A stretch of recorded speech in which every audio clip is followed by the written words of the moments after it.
rupanya ada yang lain lagi. Biasanya ada yang dapat spesial gitu. Tadi kalau di IPS 2 ada yang dapatkan Bank Indonesia merupakan sebuah lembaga yang dimiliki oleh pihak swasta. Wow, itu merupakan kesalahan sebenarnya. Nggak mungkin bank sentral dimiliki oleh pihak swasta. Itu nanti akan terjawab di slide selanjutnya habis ini. Atau bahkan ada yang dapat bahwa bank sentral adalah sebuah badan usaha. Rupanya bank sentral itu bukan badan usaha ya. Jangan sampai salah, bank sentral itu bukan sebuah badan usaha. Maka dari slide selanjutnya ini maka akan nampak bahwa apakah ini yang disebut dengan bank sentral? 10-1, apakah ini yang disebut bank sentral? Bukan. Yes. Good. Terima kasih. Ini bukan, jelas. Ya. Ini adalah salah satu contoh dari bank umum. Yes, good. Atau bank swasta, atau kalau kita nggak bisa bilang bank swasta ya, karena BRI itu bank milik pemerintah, cuman dia kategori bank umum. Ya, di mana kalau Anda perlu tahu, bank umum semua di bawah koordinasi bank sentral. Ya, ini akan menjawab bahwa, contohnya kayak tadi saya menerpa pernyataan 10-2, ada yang menyatakan bahwa bank sentral sebuah bank yang dimiliki oleh pihak swasta, nggak boleh, karena bank sentral hanya boleh dimiliki oleh pemerintah, dan dia bukanlah sebuah badan usaha, melainkan dia adalah sebuah lembaga, ya, lembaga atau instansi atau sebuah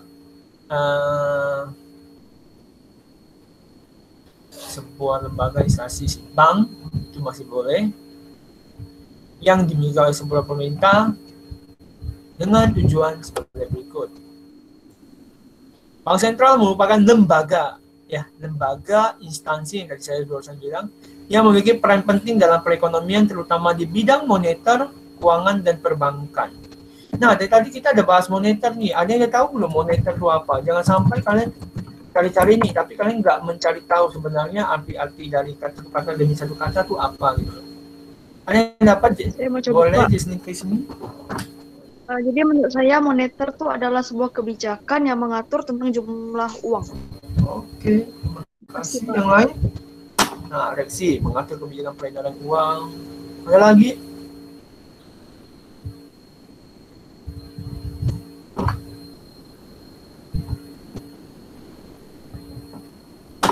Selain Reksi sama itu nggak ada, berarti kita lanjut. Nah, perlu Anda ketahui bahwa bank sentral di setiap negara hanya berjumlah satu, tidak pernah lebih dari satu. Jadi ini bukanlah bank sentral. Ya, apalagi dulu saya pernah tanya, bank sentral Indonesia apa? Ya, bank sentral Indonesia apa ya? Ada yang dapat belum ya? Bank sentral Indonesia. Ya, jelas. Bank sentralnya Indonesia itu adalah Bank Indonesia, bukan Bank Sentral Asia. Karena ada yang dulu yang jawab Bank Sentral Asia. Gitu. Itu lucunya. Nah, berdasarkan peran, ya, setiap negara itu punya peran yang berbeda-beda. Bank sentral sebagai bank sirkulasi, bank sentral sebagai kasir pemerintah, bank sentral sebagai bankers bank, otoritas moneter. Jadi ini untuk menerpa punya jawabannya Cynthia dulu, bahwa Cynthia memang benar, tapi dia lebih sudah kepada perannya, bukan berarti bukan bank sentralnya. Ya, ada 6. Nah, sebagai pengetahuan umum, saya sengaja kasih nama Gubernur Bank Indonesia, itu pun Gubernur Bank Indonesia sekarang, Peri Warjio, ya, itu ke-16, itu sudah ganti ke-16 kali. Bank sentral sebagai bank sirkulasi. Dari kata sirkulasi itu sebenarnya mengatakan bahwa itu adalah penerbit dan pengatur circulation. Jadi dari kata yang mengatur, ya, dan menerbitkan sebuah alat atau instrumen yang sah di sebuah negara. Ya. Jadi bank sentral di setiap negara tuh punya peran yang menerbitkan alat instrumen yang sah di satu negara. Jelas kalau Indonesia ditetapkan bahwa alat pembayaran yang sah adalah rupiah. Ya, alat pembayaran sah adalah rupiah dalam bentuk kertas atau dokumen atau logam, atau cek, ataupun uang elektronik yang sedang beredar sekarang. Lanjutnya adalah bank sentral sebagai kasir pemerintah. Namanya aja kasir. Kasir itu adalah tempat masuk keluarnya duit. Jadi bank sentral sebagai mengatur setiap transaksi pemerintah dalam pemasukan dan pengeluaran. Lanjutnya adalah bank sentral sebagai bankers bank. Bank sentral sebagai bankers. Bankers itu sebagai peminjam dana kepada bank komersi atau bank umum melalui pertimbangan. Oke, sampai di sini ada yang mau tanyakan dulu? Di 10/1.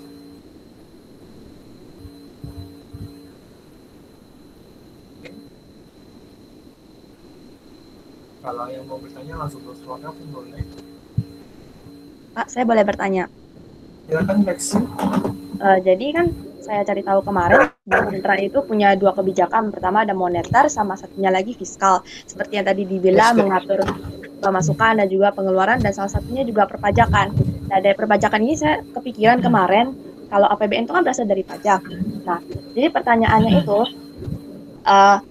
kita kan membayar pajak itu kan serentak kan tidak semuanya langsung ada tetap gitu nominalnya, atau yang pasti tidak ada karena semua orang itu bisa menunda pajak. Terbukti ada propaganda pemerintah yang mengajak masyarakat untuk membayar pajak. Nah, tetapi pemerataan APBN terutama untuk tenaga kerja pemerintah itu bisa mendapat gaji yang tetap, itu tuh bagaimana ya? Kalau dibikin pertanyaannya seperti ini, bagaimana pemerataan APBN di dalam kebijakan fiskal bisa diatasi jika kita lihat dari kesadaran masyarakat Indonesia masih banyak ditemukan masyarakat Indonesia tidak tepat waktu dalam pembayaran pajak, begitu Pak. Oke. Nih, saya kasih lihat, ini kebetulan materi kelas 11. Saya kasih lihat sebentar, berapa sih pendapatan Indonesia? Ya, berapa sih pendapatan Indonesia? Jadi saya kasih kalian lihat bentar, supaya kalian tahu. Sebenarnya Indonesia tuh cukup gak duitnya setiap tahunnya? Saya stop bentar persennya, nggak masalah. Jadi kebetulan ini keren, ada pertanyaan yang bagus. Berapa sih pendapatan Indonesia setiap tahunnya? Kalau Anda perlu tahu pendapatan Indonesia itu hanya sekitar 1.840.000 ton emas. Kalau dirupiahkan itu adalah 1.753 triliun. 2019-2020.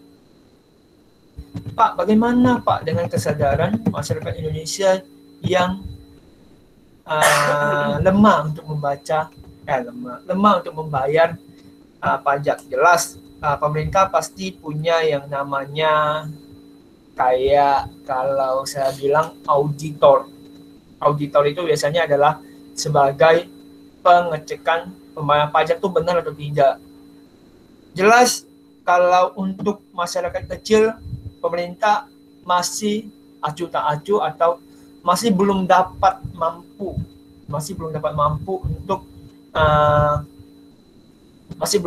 untuk mencari sampai, masih contohnya kayak saya, apakah misalnya saya melaporkan pajak secara tidak benar, itu pemerintah bakal nangkap saya? Mungkin sekarang tidak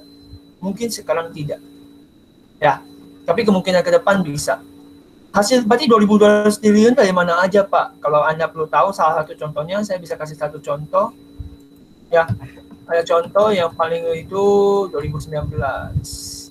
Jadi, kayak contoh 2019 aja, pajak kita kalau kita terima itu 1.786 triliun dari masyarakat. Ya, itu biasanya untuk tipe orang punya perusahaan pajak besar. Ya. Nah, untuk penjawaban Lexi adalah, ya, perusahaan biasanya, negara biasanya melakukan namanya amnesti pajak, tapi itu tiap tahunnya, karena kalau tiap tahunnya masyarakat akan sering makin menunda. Ya, lebih kebanyakan melakukan kebijakan-kebijakan yang makin ketat. Jadi setiap transaksinya sekarang, jadi contoh aja, bahkan kalau sekarang mau beli gas aja sekarang itu harus ada pelampiran KTP dan segala macam. Bagaimana cara menatakannya? Jelas, APBN itu bukan disusun secara seenaknya. Jadi hari ini saya mau keluarkan berapa, bukan. Tapi APBN itu sudah disusun setahun sebelumnya. Jadi kalau misalnya saya tahun 2020, saya sudah disusun dari 2019, dan saya sudah perkirakan jumlah yang harus saya bagikan. Jadi seperti itu, Lexi. Jawab gak ya, Lexi? Oke, cukup terjawab loh, Pak. Sejauh ini terjawab. Terima kasih, Pak. Yang lain ada pertanyaan? Pak, saya boleh bertanya, Pak? Boleh, silakan.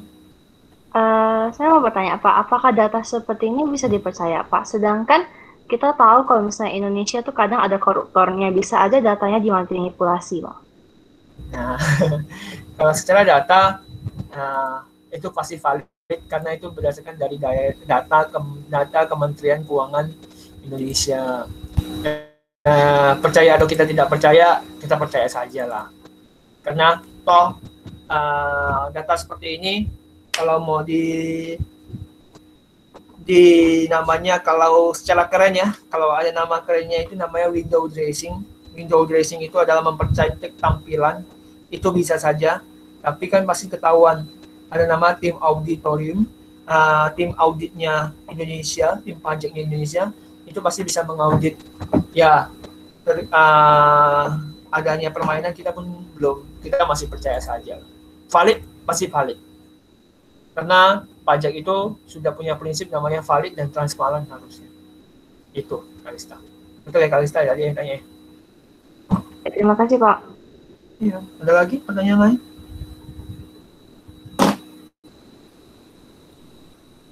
Oke, kalau nggak ada, saya lanjut. Jadi sharing informasi itu keren banget ya, kalian bisa mencari-cari informasi seperti itu, bagus banget. Ya, lanjut. Bank sentral sebagai otoritas moneter, otoritas sistem keuangan, otoritas sistem pembayaran. Mari kita cari tahu dulu artinya otoritas. Otoritas ialah hak melakukan tindakan atau hak membuat peraturan untuk memerintah orang lain. Jadi kalau kita ganti bank sentralnya, dia itu adalah sebagai orang yang memberikan hak untuk melakukan tindakan, membuat peraturan, dan untuk memerintahkan bank lain, masyarakat. Jelas, bank sentral sebagai otoritas moneter, yang kayak kalian bilang, moneter itu adalah kegiatan dalam peredaran uang. Jadi menerbitkan uang, mencetak uang, dan segala macam, itu yang perintahkan adalah bank sentral, yang perintahkan ya. Karena habis ini ada yang seru. Bank sentral sebagai otoritas sistem keuangan, dia yang mengatur untuk mencapai kestabilitasan sistem keuangan. Jelas, sistem keuangan harus stabil. Sama yang seperti sistem keuangan seperti di dalam APBN. Sebenarnya negara kita itu negara yang masih belum terlalu stabil di sistem keuangannya. Karena kenapa? Kita masih banyak utang dan tiap tahunnya kita masih defisit. Itu wajar saja karena kita negara berkembang. Oke, lanjutannya adalah bank sentral sebagai otoritas sistem pembayaran. Bank sentral yang mengatur ya kegiatan sistem pembayaran agar terjaga lancar dan aman. Jadi dia yang menciptakan sistem pembayaran di negara kita. Nah, ini adalah 6 peran bank sentral. Bank sentral di Indonesia adalah Bank Indonesia yang disingkat dengan BI, di kantor pusatnya di Jakarta, didirikan 1 Juli 1993, dan segala macam nama lainnya ada nama dulunya, The Javas Bank. Website resminya adalah www.bi.go.id. Jumlah bank sentral hanya satu, yaitu Bank Indonesia. Tujuan Bank Indonesia cuma satu, mencapai dan memelihara kestabilan nilai rupiah. Jelas nilai rupiah perlu stabil. Kenapa? Agar terhindar dari kegiatan ekonomi yang buruk.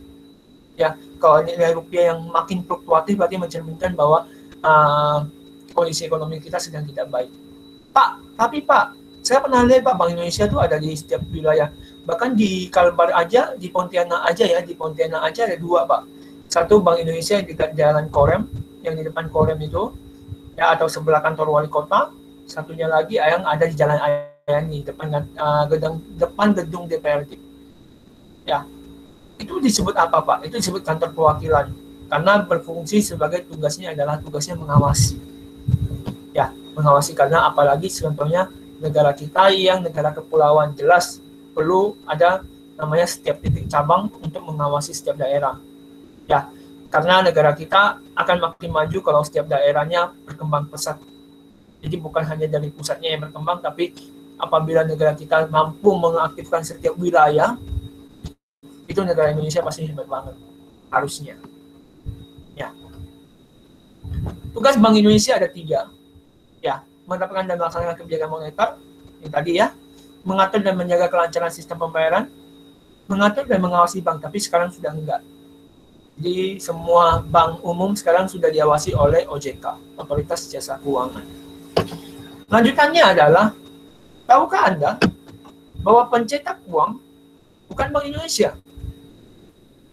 Ya, pencetak uang bukanlah Bank Indonesia.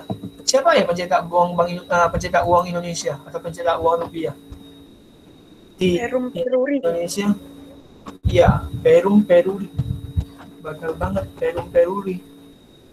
Kepanjangan Perum Peruri apa ya? Kepanjangannya ya, Pak. Iya. Perusahaan Umum Percetakan Uang Republik Indonesia.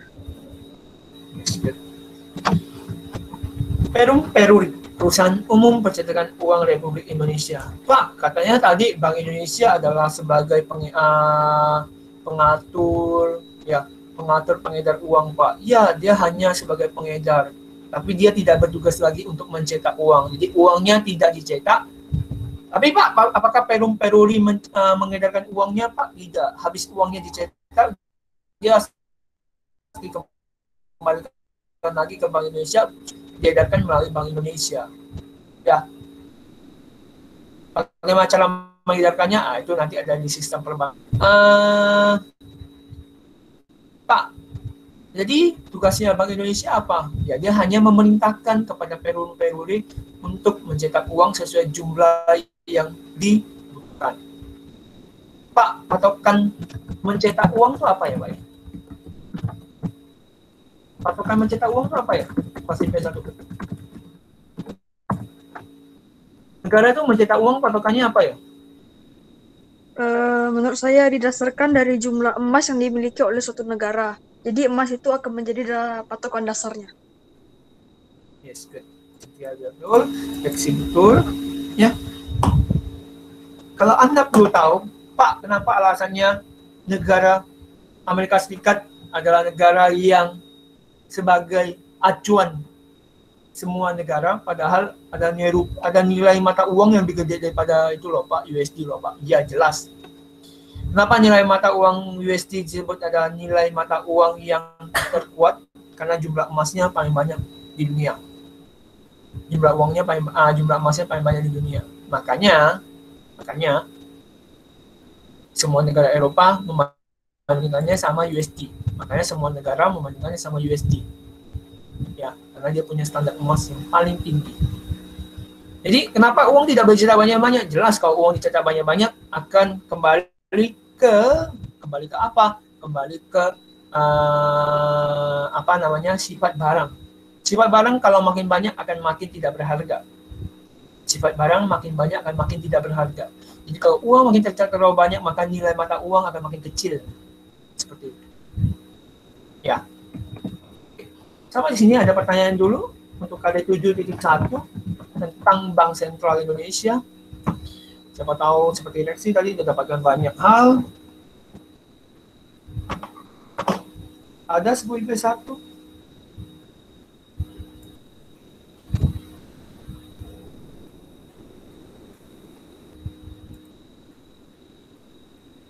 Selain Kalista.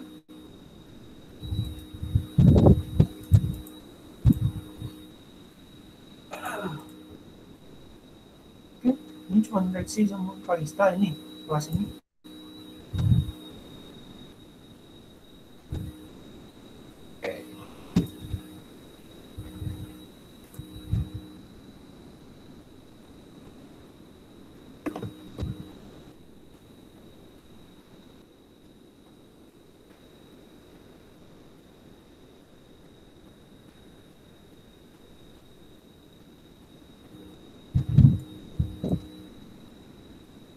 Oke, kita lanjut.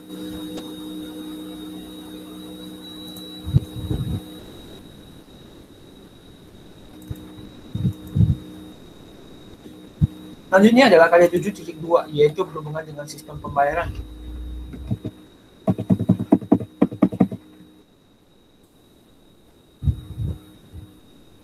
Kalau kita tahu sistem pembayaran, mari kita tanya dulu. Mari kita coba tanya yang belum bersuara ini. Jos. Jos, dengar suara saya? Ya, Pak. Bayar itu apa, Jos? Apa, Pak? Bayar. Iya, bayar itu apa ya? Bayar berarti membayar dong. Kita beli barang, kita bayar pakai duit. Berarti bayar itu membayar. Bayar tuh kayak memberikan duit, Pak. Oh, memberikan duit. Nggak apa-apa, jawab aja. Oke. Terima kasih, Jos. Rio? Ya, Pak. Kalau menurut kamu bayar itu apa, Rio? Menurut saya sih kayak memberikan juga sih, Pak. Tapi kayak bisa dalam berbagai bentuk gitu, Pak. Nggak cuma uang sih. Oh, oke. Kita coba tanya satu lagi. Terima kasih, Rio. Kita coba tanya. Katrisia An. Kamu An jawabannya apa ya kalau bayar? Iya, Pak. Bayar itu apa, An? Kata bayar itu apa? Halo? Bisa bersuara atau lagi sinyalnya? Boleh, silakan. Siapa tahu sinyalnya lagi buruk. Oke, silakan.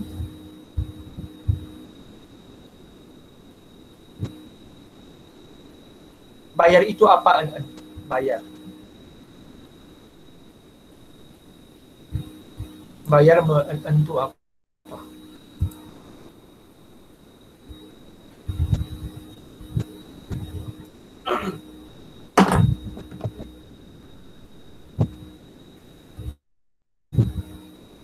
Ini dapat dideskripsikan kan? Bayar itu apa?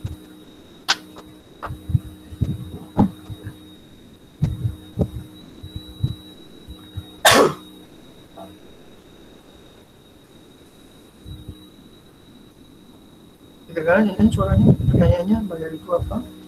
Singkat aja kan? Bayar ya singkat penjelasannya.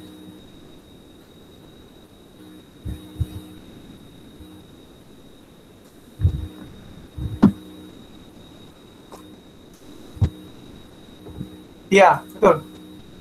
Arti bayar itu seperti apa ya? Mungkin arti bayar itu adalah seperti care gitu. Jadi mencocokkan gitu ya. Betul ya? Itu ya menurut Anda, care itu mencocokkan.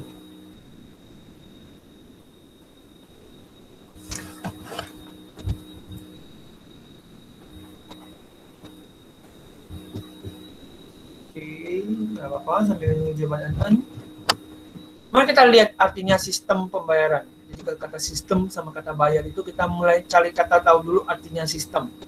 Sistem itu berarti metode, jelas. Sistem itu metode yang mencakup seperangkat aturan. Jadi sistem itu adalah metode yang kalau kita susun itu adalah seperangkat aturannya, ada lembaganya, ada mekanismenya yang dipakai untuk melaksanakan pemindahan dana.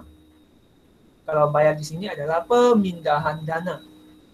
Seperti kata Rio, mungkin benar kata Rio bahwa bukan hanya memberikan sebuah uang, mungkin bisa aja melalui item-item lainnya, ya mungkin bukan hanya uang, itu bisa dilakukan. Guna memenuhi suatu kewajiban yang timbul dari kegiatan ekonomi yang dilakukan. Jelas, biasanya kegiatan ekonomi yang kita lakukan yang menimbulkan dana adalah pembelian sama penjualan. Ya, sejarahnya sistem pembayaran itu adalah dimulai dari sistem barter, uang logam kertas ke uang elektronik sampai sekarang. Kalau berdasarkan progres zaman di zaman sekarang, kita masih belum tahu bahwa barter itu udah hilang atau belum. Toh, masih banyak kok daerah di dunia ini yang belum terjamah teknologi sama sekali. Ya, kita belum tahu bahwa barter itu, makanya saya kasih masih ada sekian persen. Yang pastinya masih negara dunia ini masih didominasi oleh logam dan kertas, tapi tidak dikalahi oleh uang elektronik. Ya, tidak terkalahi oleh uang elektronik. Nah, apa sih alasannya negara dunia ini melakukan perkembangan metode pembayaran seperti ini? Jelas, karena manusia tidak ada rasa puasnya. Karena manusia selalu mencari hal yang efektif, efisien, ya. Manusia itu selalu mencari hal yang efektif, efisien, makin mudah, makin aman, dan makin terjaga. Jelas kalau sistem barter itu mungkin tidak efisien karena susah membandingkan nilainya. Jelas kenapa uang logam dan uang kertas ditinggalkan dan diubah di uang elektronik, karena susah membawanya. Ya. Prinsip sistem pembayaran. Sistem pembayaran itu memiliki 4 prinsip. Yang pertama itu adalah mempunyai aturan dan prosedur. Jadi sistem pembayaran itu harus punya aturan dan prosedur yang memungkinkan peserta atau penggunanya memahami risiko keuangan yang mungkin dihadapi. Jadi kalau misalnya salah satu contohnya, misalnya kita mau gunakan cek, jadi kita udah paham risiko yang terjadi apa sih, risiko yang mungkin dihadapi apa sih gitu loh. Atau sistem pembayaran punya prinsip yang dapat menjamin agar settlement itu adalah penyelesaian transaksi dapat dilakukan pada hari yang sama maksimal pada hari tersebut. Jadi kalau misalnya sistem pembayaran itu diwajibkan harus cepat penyelesaiannya. Ya mungkin kalau bayar tunai tidak kerasa, tapi kalau misalnya bayar transfer, Pak, selama ini saya transfer tanpa Shopee, Tokopedia itu bentar aja Pak. Iya, karena kalian transfer cuma dana yang kecil, hanya paling besar 10 juta, 20 juta, dana-dana yang kecil. Apakah kalian pernah mentransfer dana melebihi 100 juta? Ya itu kalau melalui sebuah bank, biasanya bank umum ya, bank umum, biasanya itu perlu ada waktu berapa jam biasanya. Jelas, kalian nggak bisa transfer uang melalui bank sentral, karena bank sentral tidak punya tabungan. Ada yang punya tabungan di Bank Indonesia. Kalau ada yang punya tabungan di Bank Indonesia, kasih tahu saya ya, berarti Anda adalah seorang keluarga yang benar-benar elit. Karena Bank Indonesia tidak pernah buka tabungan. Ya. Yang ketiga adalah menjamin tingkat keamanan dan kepercayaan operasional yang tinggi. Jadi harus sistem pembayaran itu harus menjamin keamanannya dan kepercayaan bagi masyarakatnya. Ya, dan dapat menangani segala situasi darurat. Dan prosesnya pasti harus cepat. Ya. Menjadikan alat untuk melakukan pembayaran yang praktis, untuk pemakaian efisien dalam perekonomian, untuk perekonomian pastinya. Itu adalah prinsip dari sistem pembayaran. Jadi itu adalah prinsip-prinsip dalam sistem pembayaran. Karakteristik instrumennya apa aja? Yang pasti jelas, harus punya bentuk fisiknya, punya bentuk fisik agar dipercaya, punya aman dan metode penggunaannya tertera pada instrumen pembayarannya. Jelas, kalau di sini secara dokumen itu seperti uang kertas dan uang logam, kartu pasti kalian sudah tahu. Dan yang paling modern adalah sekarang yang tanpa fisik, yang melalui internet atau telepon. Internet atau telepon itu sebenarnya adalah hal yang sama yang kita sebut dengan daring, dalam jaringan. Ya, itu adalah uang elektronik yang kita sekarang sering gunakan, OVO, GoPay, dan segala macam. Nah, harus memiliki sistem pengamanan transaksi. Karakteristiknya harus mempunyai sistem pengamanannya. Jelas, minggu depan kita akan membahas unsur-unsur keamanan di uang mata rupiah. Apakah kalian pernah tahu bahwa uang mata rupiah itu bisa dipakai oleh orang tunanetra atau orang buta? Itu ada caranya. Minggu depan siapkan duit 20.000, 50.000, 100.000 di dompet Anda dan kita keluarkan, nanti kita bisa cari tahu bagaimana sih cara memilihkannya. Ya, karena bahkan uang itu sebenarnya diciptakan bisa digunakan oleh tunanetra, oleh orang buta. Kalau orang bisu kan masih bisa lihat nominal. Ya, orang tuli juga masih bisa lihat nominal. Kalau orang buta bagaimana? Ya, seperti itu. Punya basis pembayaran, sistem instrumen pasti punya basis, punya dasar. Basis itu dasar. Secara tunai atau non tunai atau secara debit ataupun yang kita sebut. Oke, sampai karakteristik ini ada pertanyaan untuk 10IP1.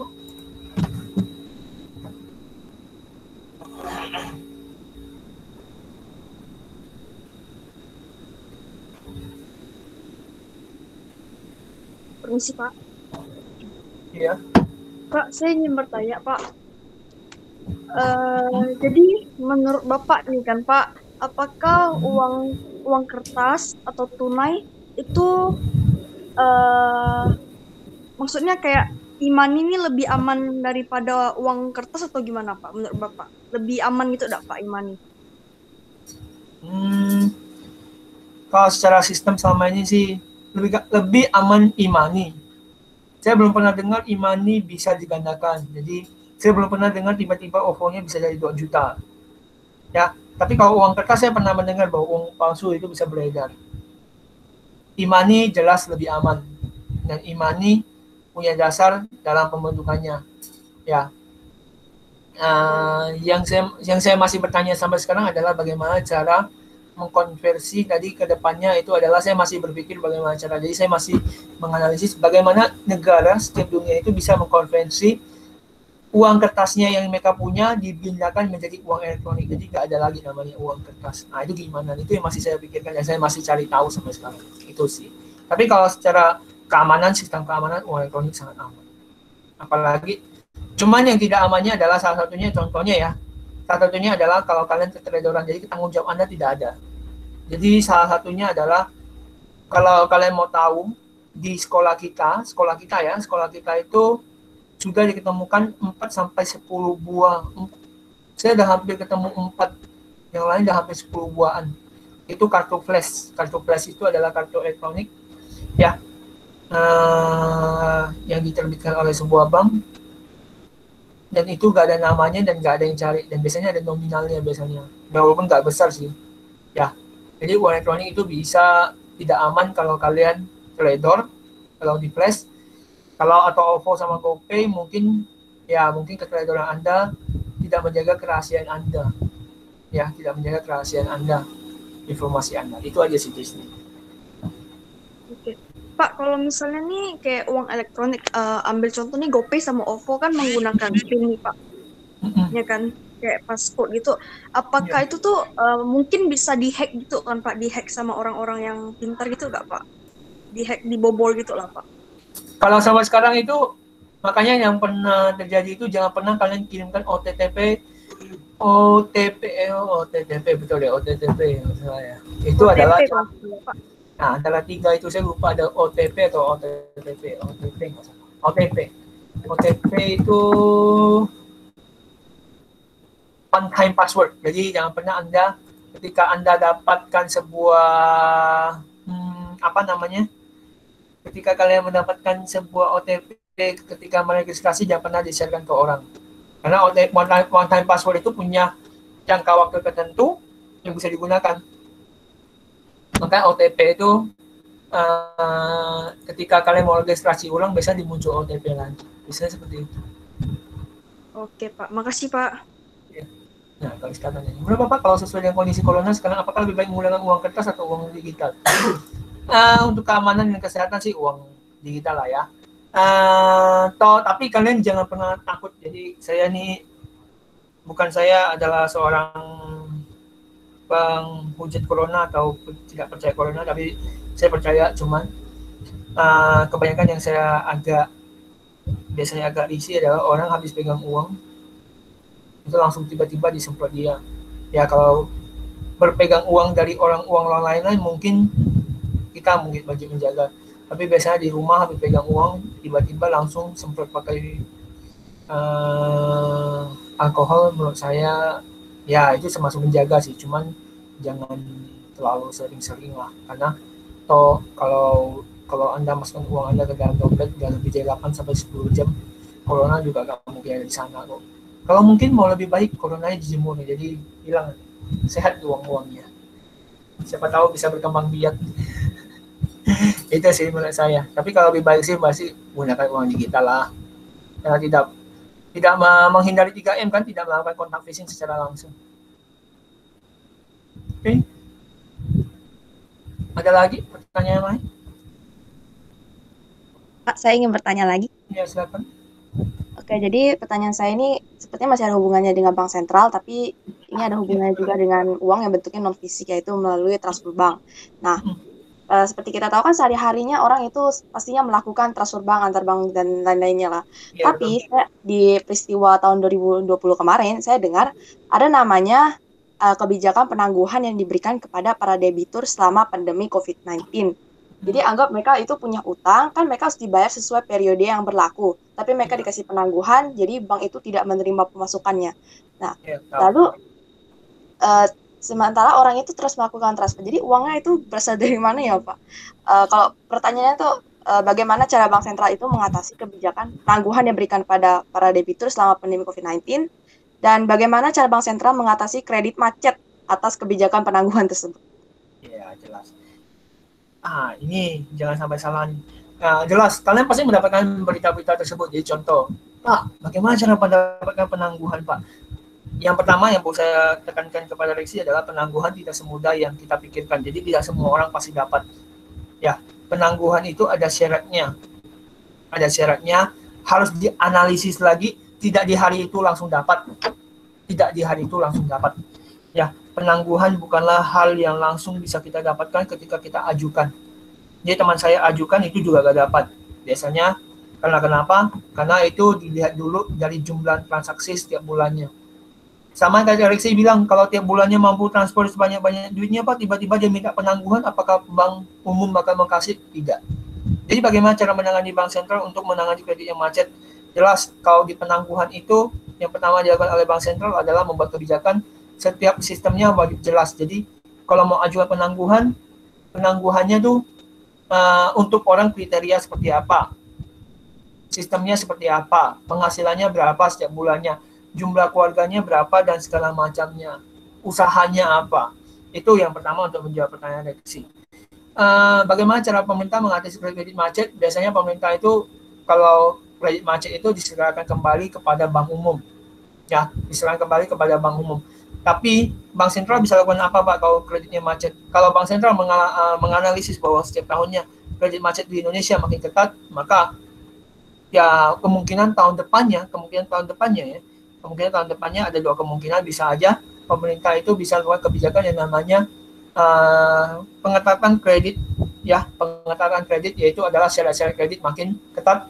Ya, contohnya kayak dulu, kalau Anda perlu tahu ya, jadi kita bahas sebentar.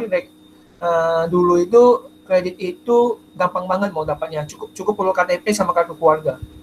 Sekarang cukup perlu kartu keluarga, KTP, akte lahir, akte nikah kalau ada, dan segala macam urusan yang makin ketat. Itu karena kenapa? Supaya makin jelas. Itu sih biasanya untuk peningkatannya. Atau biasanya kalau enggak, kredit macet itu ada namanya pembersihan bunga utang. Jadi membantu meringankan sih. Itu biasanya untuk mengatasi kredit macet. Itu Rexi. Bagaimana Rexi? Jadi kesimpulannya penangguhan debitur itu tidak terjadi pada semua orang, begitu Pak? Tidak semua orang. Jadi tidak selamanya. Jadi kalau semua orang mah bahaya juga negara tuh. Bisa langsung ambruk mungkin. Semua orang minta. Saya juga mau minta nanti. Karena bisa ajukan kredit saya hati kan. Bayangkan kalau saya ajukan kredit ke rumah 3,6 M atau 10 M, ya. Tapi tahun ini saya nggak perlu bayar. Jadi tapi saya masih bisa berbisnis. Logikanya ya, masih misalnya ya, logikanya masih bisa berbisnis. Karena tidak mati-mati amat kok. Ya. Karena buktinya kalau gampangnya adalah orang Pontianak, kalau mau lihat corona, mobil aja warnanya, platnya warna merah putih semua kok, yang baru-baru semua. Jadi negara kita negara yang tidak apalagi kayak Pontianak itu bukan kota-kota yang cukup sulit. Mungkin di kalangan tertentu aja yang menyebabkan sulit biasanya. Ya kebetulan aja sih, tidak terlalu hoki. Biasanya seperti itu. Oke, ada pertanyaan lain?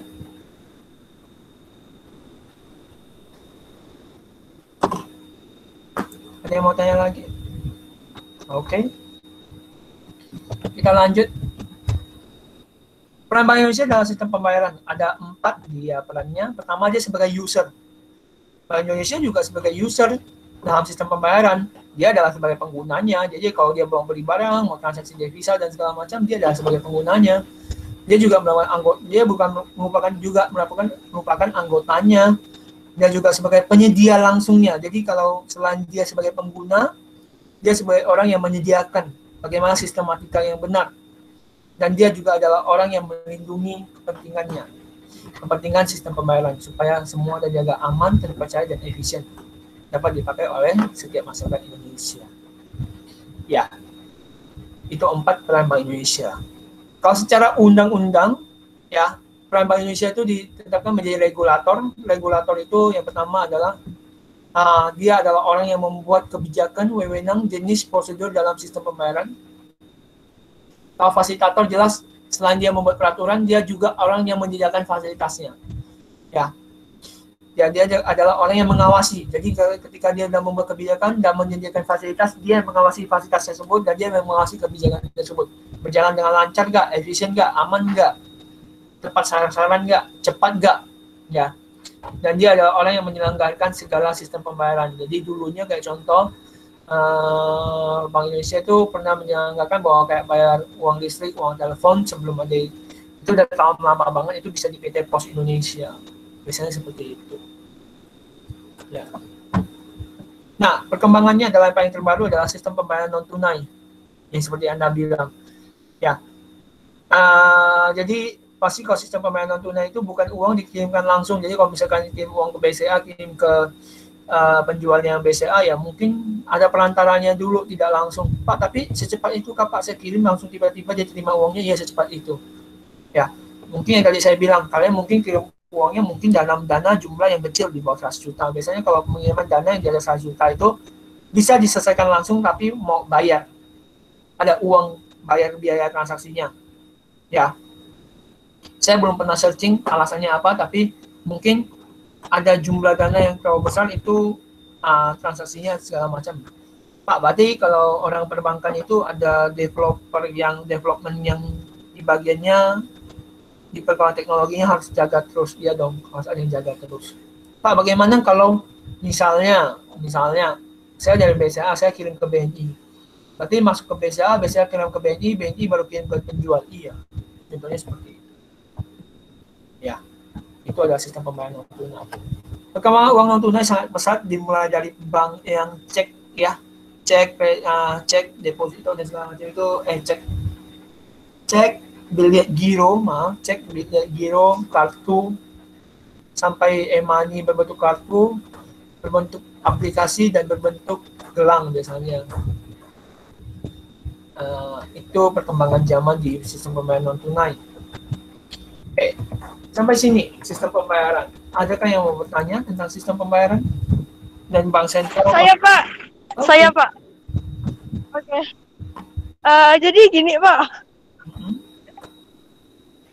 Tunggu Pak. Oke Pak. Jadi tuh Pak, apakah mungkin suatu sistem uang kayak elektronik ini bakal berkembang lagi enggak Pak? Atau mentoknya tuh bakal jadi apa mungkin enggak Pak? Kayak berkembang terus gitu lah Pak.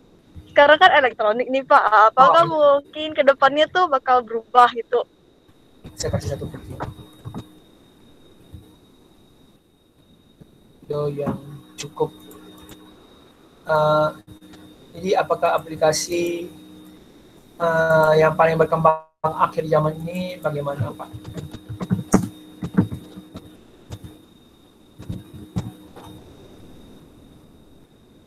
Jadi yang paling berkembang sekarang di satu buah pembayaran uang elektronik ya.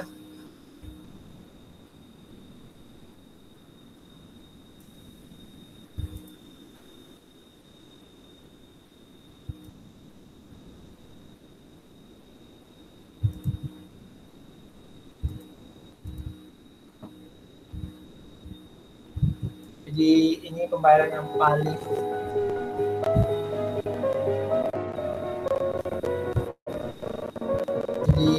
saya pakai suara lah ya, agak buruk suaranya. Ini yang paling terbaru. Udah digunakan Pak? Ya udah digunakan oleh Alibaba, Alipay. Cukup pakai muka. Cukup pakai muka, dia masukkan, langsung tanpa pakai HP lagi, kan keren gitu ya. Jadi menurut kayak Justin Krismi, bagaimana kalau kedepannya Pak, apakah ada kemungkinan perubahan? Ya pasti jelas, makin mungkin aja kedepannya cukup pakai muka atau pakai, kita tinggal lewat aja ya, ambil barang, nggak perlu bayar, langsung balik, itu langsung terpotong. Itu kemungkinannya. Ya, itu sih Justin yang bisa saya berikan. Perkembangan zaman pasti jelas terus berlangsung. Karena biasanya masyarakat itu akan terus, bukan masyarakat sih, manusia itu akan terus berusaha untuk menciptakan se-efektif mungkin dan se-efisien mungkin. Jadi kayak saya bilang tadi, cukup kamu bawa diri kamu ke, contohnya lah ya, mungkin 100 tahun lagi kita ke Kaisar, misalnya ke Kaisar atau ke Hypermart, kita ambil barang, masukkan ke dalam keranjang, atau masukkan dalam kantong, bukan kantong plastik, kantong bag kita, shopping bag kita masukkan, kita balik, selesai.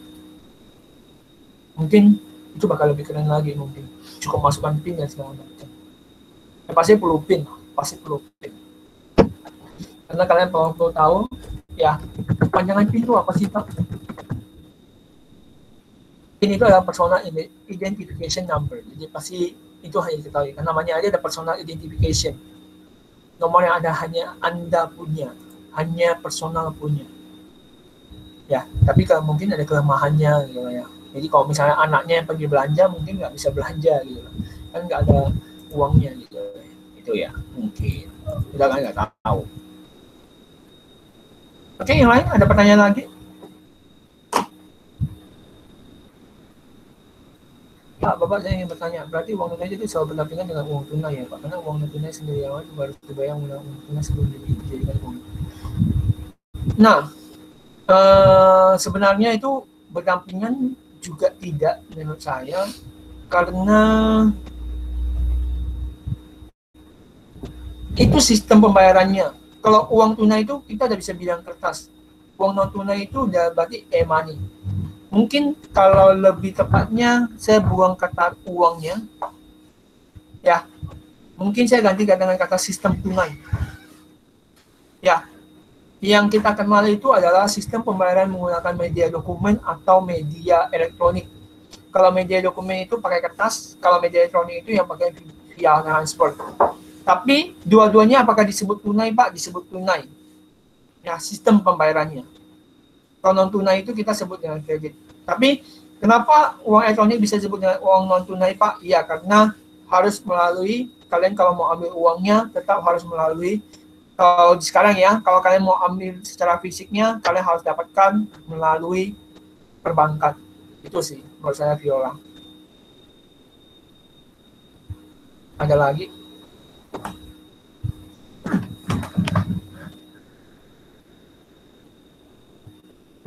Tadi mau nonton itu bisa ya kasih link. Jadi kalau kalian mau nonton silakan nonton nanti. Ini yang video-video tadi. Oke, ada pertanyaan lagi sebelum saya postingkan tugas akuntansi hari ini. Pak. Alvin, silakan.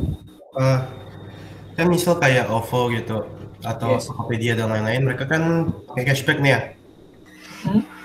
Ada cashback dan lain-lain. Nah, di cashback ini mereka itu harusnya pakai strategi bakar uang dong ya? Yes, betul. Oke. Dengan bakar uang ini, sampai kapan salah satu dari mereka itu bisa menang lah dalam market gitu?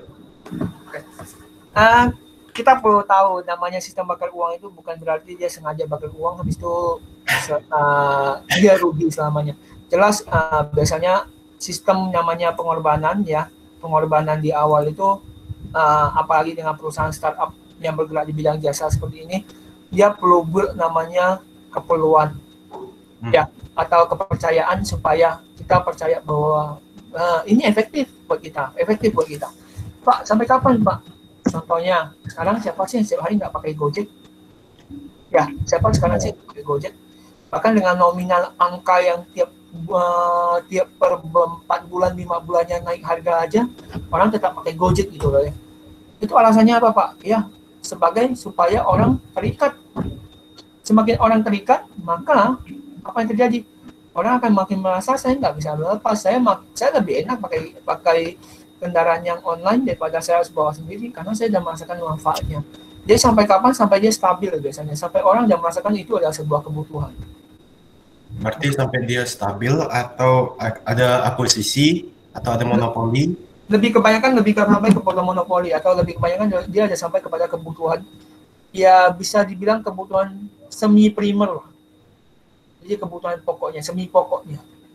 Jadi kalau saya saya menyisihkan uang saya dengan percuma atau dengan sengaja bahwa ya tiap bulannya saya perlu pakai uang ini untuk menggunakan kebutuhan pokok saya, yaitu adalah menggunakan OVO atau GoPay. Itu sebenarnya. Oke. Itu nama sistem bakar uang sih. Jadi Pak, apakah kita kalau buka toko nggak bisa sistem bakar uang? Ada.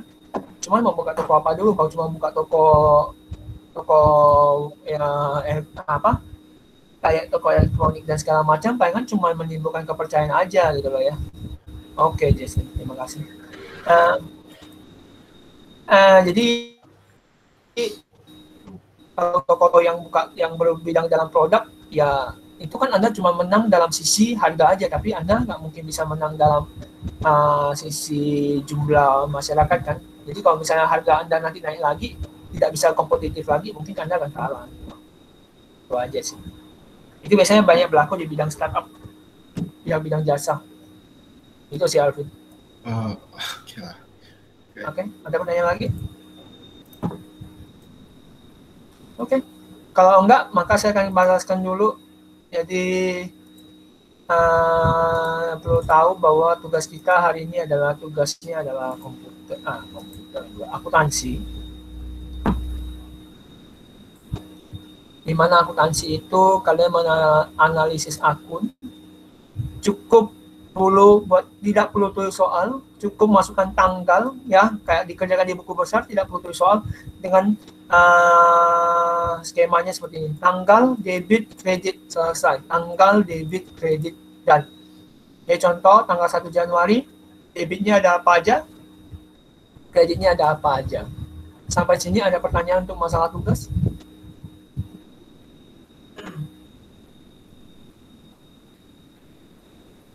Sebelum saya sambil absen.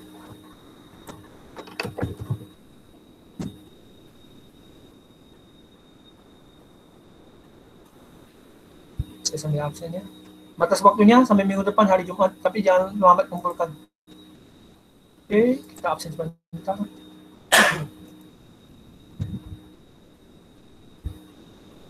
Saya harap tidak menunda pekerjaan ya. Kerjakanlah selagi Anda punya waktu yang banyak. Yang tidak masuk siapa aja ya? Tadi kan ada Antonio Formen, tapi keluar ya Antonio ya. Kemana itu ya?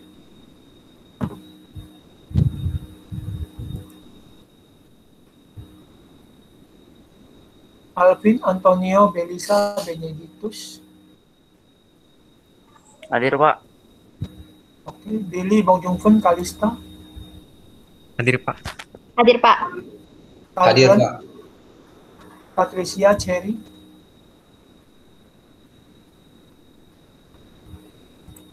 Mungkin saya sampaikan kembali untuk 6 orang yang belum mengumpulkan catatan, ya. Antonio Formen, Benedictus, Felix Martial itu cuma lupa submit. Felix Martial itu cuma lupa submit. Mungkin bisa dikasih tahu di kelas nanti. Kalau dikasih tahu kembali, Antonio Formen, Benedictus, Jenny Florencia, Michael, Owen. Ya. Tolong dikumpulkan.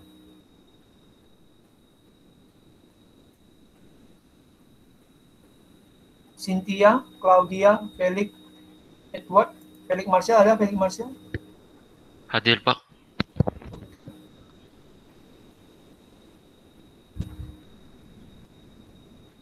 Mungkin bisa dikasih tahu ya, yang belum kumpul catatan, dikasih tahu di grup. Saya minta tolong 10+1 Anda bisa lakukan untuk kerjasama dengan teman-teman Anda. Jadi nggak masuk ada Felix Martial.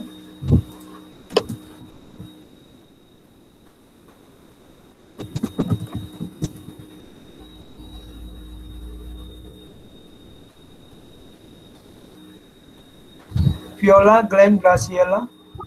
Hadir, Pak.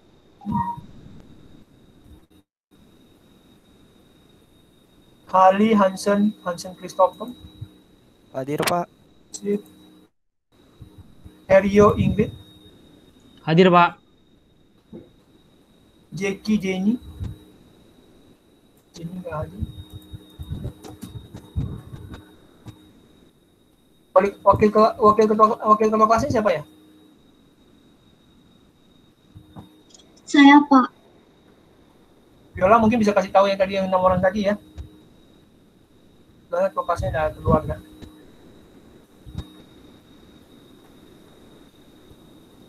Oke. Jenny tadi udah, Jackie tadi udah ya. Jesslyn Trismi, Josh, Michael. Hadir, Pak. Mungkin Michael ya, jangan lupa tugasnya. Niki, Owen. Hadir, Pak. Owen nggak ada.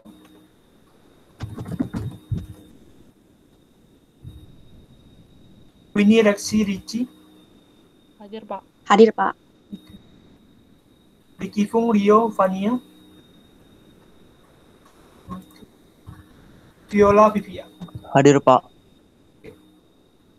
Hadir, Pak. Oke, mungkin tadi saya aja itu ya Viola, cuman kasih tahu ke teman-temannya yang 6 orang ini yang belum mengumpulkan catatan, harap mengumpulkan. Terutama yang kasihan Felix Marcel, dia udah kumpul tapi dia belum lupa submit, itu aja sih. Saya boleh minta itu lagi Pak untuk difoto. Nih, screenshot boleh? Nampak gak? Kalau secara screenshot. Nampak ya, Viola ya? Nampak Pak. Oke. Bene itu udah, Bene itu tinggal di submit aja tuh punya Bene. Yang belum kumpul tuh yang 4 orang itu aja sih. Belum Pak, belum foto semuanya Pak. Lupa Pak. Enggak. Kemarin enggak muncul notif yang tugas yang itu Pak. Oke, nggak masalah. Yang penting kalau dikumpulkan ya, Ben.